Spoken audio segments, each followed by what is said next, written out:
Assalamualaikum warahmatullahi wabarakatuh. Untuk memenuhi tugas mata kuliah Koperasi dan Kelembagaan Agribisnis, kami dari kelompok 5 akan menjelaskan mengenai suku anak dalam. Anggota kelompok 5 terdiri dari Dini Mulyasari, Utari Dian Arsanti, Tuti Nur, Raudatul Jannah, dan Komariah. Suku anak dalam merupakan penyebutan untuk masyarakat yang tinggal di kawasan hutan dataran rendah di Sumatera Tengah, khususnya Jambi. Penyebutan ini mengeneralisasi dua kelompok masyarakat, yaitu orang rimba dan suku Batin 9. Baiklah, masuk ke dalam materi yang pertama, yaitu generasi suku anak dalam. Suku anak dalam atau yang kita kenal dengan suku Kubu atau orang rimba merupakan suku minoritas yang terletak di negara Indonesia. Mereka tinggal di sekitaran Provinsi Jambi sampai dengan Provinsi Sumatera Selatan. Populasi mereka pada saat ini berkisar antara 200.000 jiwa sampai dengan 300.000 jiwa. Mereka juga merupakan golongan masyarakat tertinggal karena mereka tidak mau berinteraksi dengan masyarakat luar atau minim berinteraksi dengan masyarakat luar dan tetap mempertahankan untuk hidup di pedalaman di tengah arus modernisasi yang ada. Selanjutnya, untuk asal-usul suku anak dalam belum ditemukan bukti yang pasti, hanya cerita dari mulut ke mulut yang menyatakan bahwa suku anak dalam ini berasal dari Ma'alau Sesat yang melakukan perjalanan ke salah satu daerah di Jambi, yaitu daerah air hitam di Taman Nasional Bukit 12. Mereka yang melakukan pelarian kemudian disebut dengan Moyang Segayo. Dari cerita lain juga disebutkan bahwa suku anak dalam ini berasal dari suku Minangkabau karena adanya kesamaan tradisi yang dianut di antara dua suku, yaitu sistem kekerabatan matrilineal. Dan yang terakhir, itu ada disebutkan bahwa suku anak dalam berasal dari keturunan orang Jambi karena banyaknya cerita-cerita di Provinsi Jambi yang mengadopsi tentang kehidupan suku anak dalam.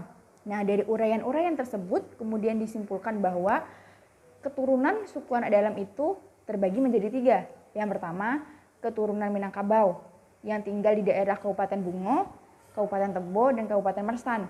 Kemudian yang kedua, itu suku anak dalam yang berasal dari Provinsi Jambi, yaitu mereka yang tinggal di daerah air hitam yang berada di Taman Nasional Bukit 12, yaitu di Sarolangun Bangko. Kemudian yang ketiga, suku anak dalam yang berasal dari Sumatera Selatan atau Palembang, yaitu mereka yang tinggal di Kabupaten Batanghari. Baiklah, selanjutnya adat istiadat suku anak dalam. Yang pertama, adat istiadat. Suku anak dalam memiliki kekerabatan matrilineal. Mereka tinggal di dalam keluarga kecil dan keluarga besar. Keluarga kecil terdiri dari pasangan suami istri dengan anak-anak yang belum menikah. Sedangkan keluarga besar yang terdiri dari beberapa keluarga kecil dari pihak kerabat istri. Anak-anak laki-laki yang telah menikah harus tinggal bersama keluarga dari kerabat istri. Satu keluarga besar tinggal di satu pekarangan yang terdiri dari 2-3 pondok. Di pondok-pondok itulah keluarga-keluarga kecil itu tinggal. Yang kedua, ada kepercayaan suku anak dalam. Sebagian besar masyarakat suku anak dalam masih menganut kepercayaan animisme. Namun ada juga beberapa puluh keluarga yang telah memeluk agama Islam. Yang ketiga, ada pakaian suku anak dalam.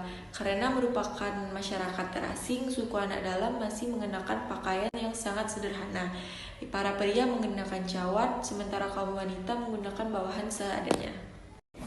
Yang keempat, aturan hidup suku anak dalam. Seperti halnya setiap kelompok masyarakat, suku anak dalam juga memiliki aturan hidup atau hukum adat yang harus ditaati di seluruh warganya.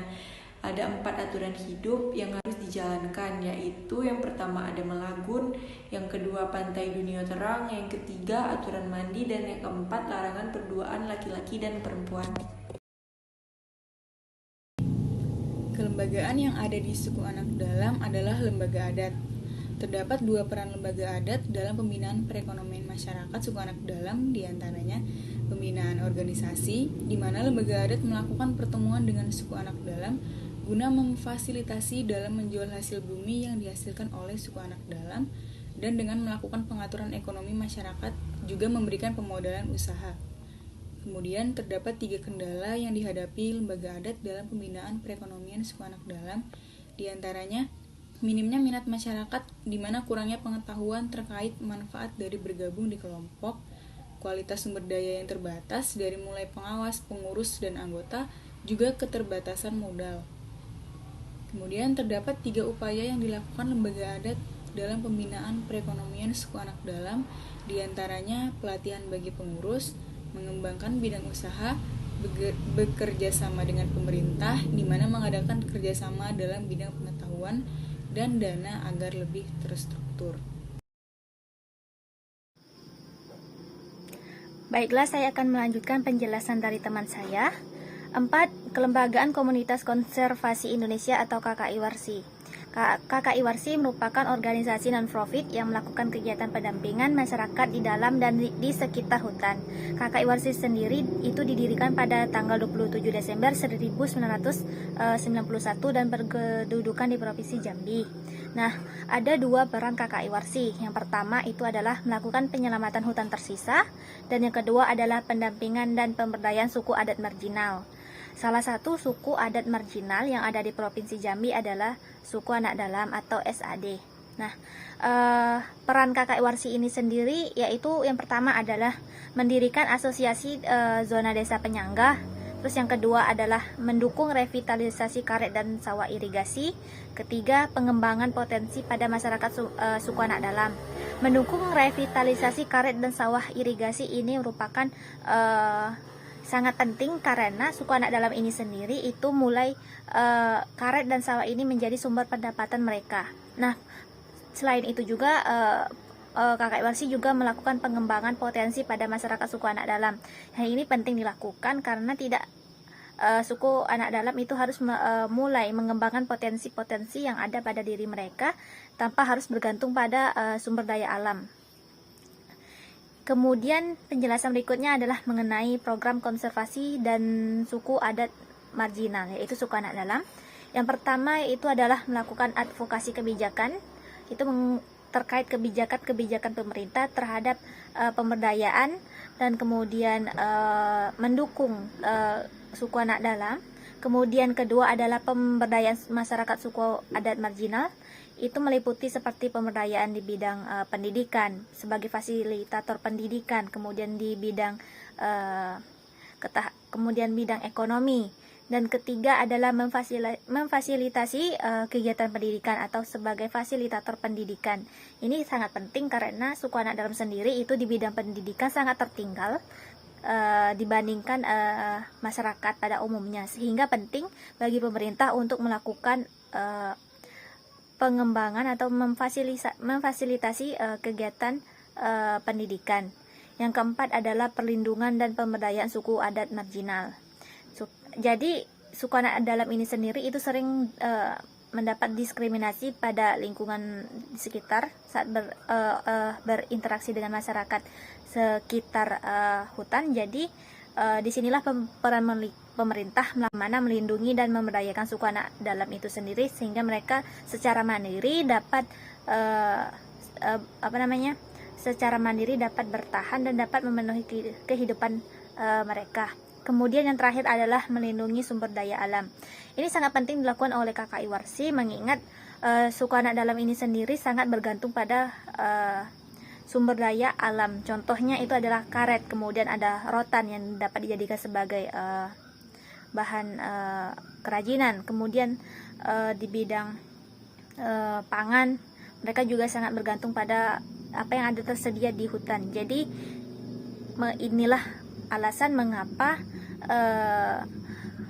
melindungi sumber daya alam itu sangat penting untuk dilakukan, karena ini berkaitan erat dengan kondisi suku anak dalam. Baiklah, inilah penjelasan dari saya mengenai KKI Warsi. Penjelasan selanjutnya akan dijelaskan oleh teman saya. Pembahasan selanjutnya yaitu tentang pemberdayaan suku anak dalam di bidang pendidikan, di mana pada pembahasan ini terdapat 4 poin. Yang pertama yaitu membangun sarana dan prasarana untuk masyarakat suku anak dalam yang sebelumnya mereka tidak memiliki gedung pendidikan. Jadi pemerintah diharapkan dapat membangun gedung pendidikan untuk masyarakat suku anak dalam. Yang kedua yaitu memfasilitasi tenaga pengajar. Tentunya, jika sudah ada gedung pendidikan, maka dibutuhkan tenaga pengajar. Yang ketiga yaitu memberikan insentif honor kepada tenaga pengajar.